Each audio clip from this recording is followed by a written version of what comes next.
Okay, so in part 3 here for week 5's recording, we are talking about, now we've done the overall mid-range close-up, the visual storytelling.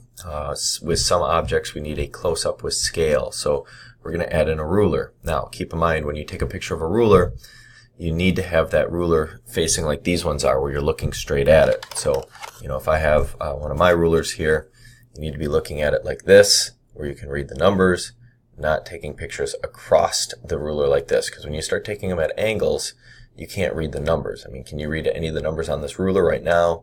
How about now? Now you can. So our big thing here is to make sure that our camera, if this is my surface where my object is on it, my camera is here pointing straight at that surface at a 90-degree angle. So if it's the floor, my camera is up here looking straight down on it. So my ruler is here, and my camera is here looking straight down, not my camera is over here.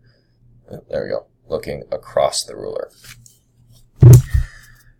With rulers, we want to make sure that we're using a good forensics ruler. So, one that's coming from a crime scene supply company, making sure that we have color contrast so we can actually read it. So if you are on a light surface, you might want a darker ruler. If you're on a super light surface or a super dark surface, you might want a lighter ruler.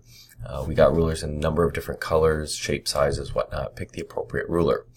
Keep in mind, not everything needs to be scaled, but when in doubt, snag a photo of it with scale, especially when we start dealing with stuff like fingerprints, shoe prints, or footwear impression evidence, any kind of trace evidence type stuff. We want to make sure that we have it scaled out so that we know the size of it, especially if we're going to try and recreate something later on with it, say like a composite, or try and match a fingerprint through the computer system so we can have the scale of that fingerprint, because my thumb is this big. How big is your thumb? And, if you have a thumbprint, it might be the fact that it's from a thumb that's, this big, or a thumb that's this big.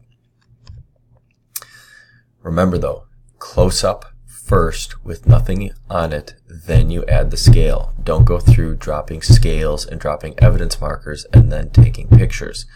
You need to take all 3 of your pictures, overall, mid-range, close-up, before we start dropping in evidence markers or scales. This is referred to as taking your pictures as found, as is, in situ, whatever terminology you want to use. What we're looking at is we're taking all of our pictures as possible in its original state, and then it's later we take some detail images with stuff added into our scene. You can't add anything to your scene until you've taken pictures where nothing has been added. The second you add something to the scene, you've changed the crime scene, and that causes all those photos to no longer be valid. So our evidence markers, I have a love-hate relationship with these things. I see people go out and just start dropping evidence markers all over the place. Wait until the pictures are done. Then we can drop the evidence markers. And usually the reason we're dropping them is so that we are noting that this is something that needs to be collected later on. Or say, like in this scene, we have an outdoor crime scene where you have, say, bullet casings and little scars and marks in the asphalt, and another bullet casing, and maybe some blood speckles or something. What we're doing here is we will go back after we place these evidence markers. We're going to redo our overalls, and we're going to redo our mid-ranges, so that if you couldn't see some of the fact that there is evidence on the ground in the overalls, now you can see all these evidence markers out there, and you can be like, oh, now I see how big this crime scene is. Now I see what the relationship is, how far apart people were, and then maybe our mid-ranges, we can start showing, where stuff is, how close things are, especially when you have a bunch of bullet casings near to each other, because they never fall into a perfect pile. But when you think about, like my shooter was standing here and maybe moved a little bit as they were shooting, and you have this cluster of bullet casings, which indicates where, this shooter A's, most of their casings ended up going after the shooting, and then each individual casing getting its close-up.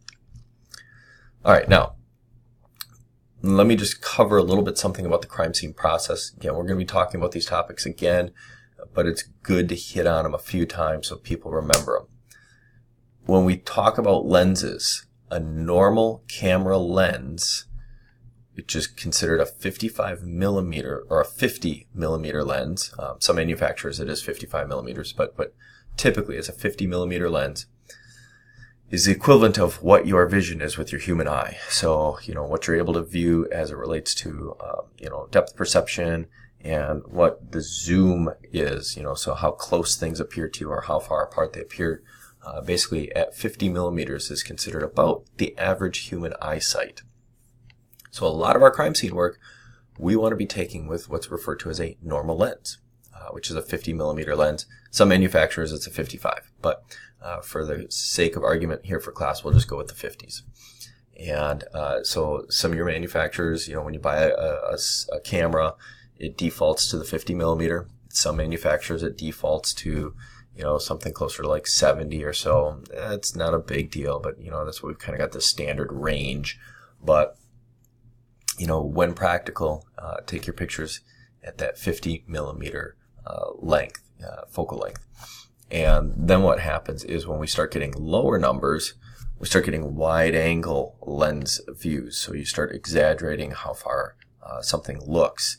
And when we start, going into higher numbers, we start zooming. And so now we start, seeing things, and we're eliminating stuff on the sides. We kind of start to, get that tunnel vision going on. So, you look here, 50 millimeters, you got a little bit of the sidewalk, you got some trees, you got the fountains, you got this thing in the background.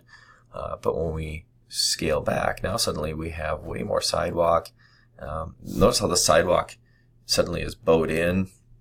And as we go down to 14, the sidewalk's even really deeply bowed in. And as we move up, the sidewalk vanishes. We see the fountains. We're actually zoomed in so tight we can't even see the fountains. And now all we can see is these windows. This is great for some purposes, but for crime scene work, on average, we don't want any of this stuff. We don't want any of this. What we want is right here, the 50 millimeter. Just kind of give you a note here, kind of another way of viewing it in one image. So, you're standing someplace. Really, this is what you would be seeing if you're standing in the right spot. But because we are zooming in, all you see is this. If we start zooming out, you would start seeing more and more and more. So what we want to do is try and make sure that what we see with our human eye is what is replicated in the camera as closely as possible. So that is why we go with the 50 millimeter lenses.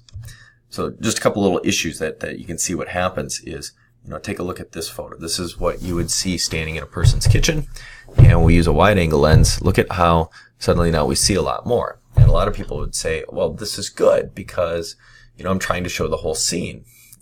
Yeah, the problem is take a look at the countertop. This countertop looks like it's kind of waving down, and look at the cabinetry.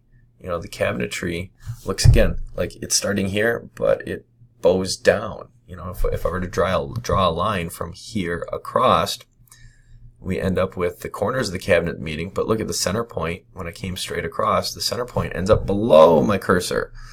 So we're causing this distortion. We don't want that distortion. What happens when you start zooming is you cause things to bow in, bow out, to curve in, curve out.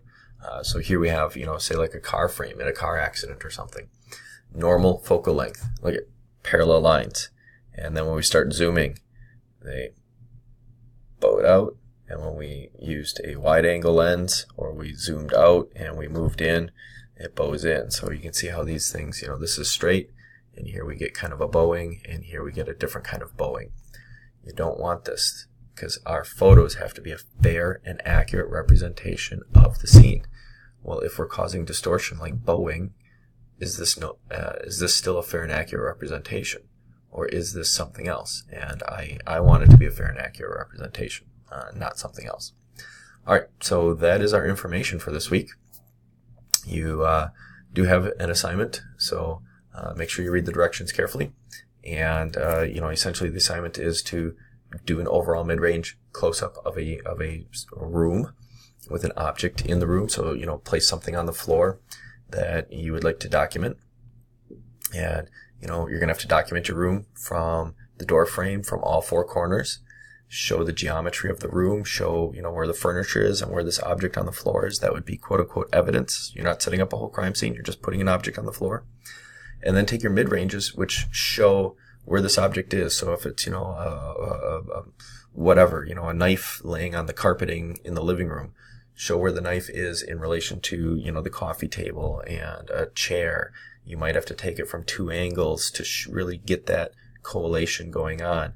And then your close-up where you're getting in and you're going right over the top of it and you're showing that knife and really showing what the details are of it, that it is a knife, whether it's a steak knife, a hunting knife, whatever the case may be, which would have been, a weapon in a crime or, whatever you're imagining. Again, we're not creating a whole crime scene. We're just having an object on the floor and you're just showing that you can do the four corners, that you can place the object with the mid-ranges, and that you can then show it in detail, that visual storytelling. Overall, mid-range, close-up. Drop those in a PowerPoint, annotate them, letting me know what are overalls, what are mid-ranges, what are close-ups, and then, upload it to Blackboard. Any questions, let me know. Otherwise, I will talk to you next week.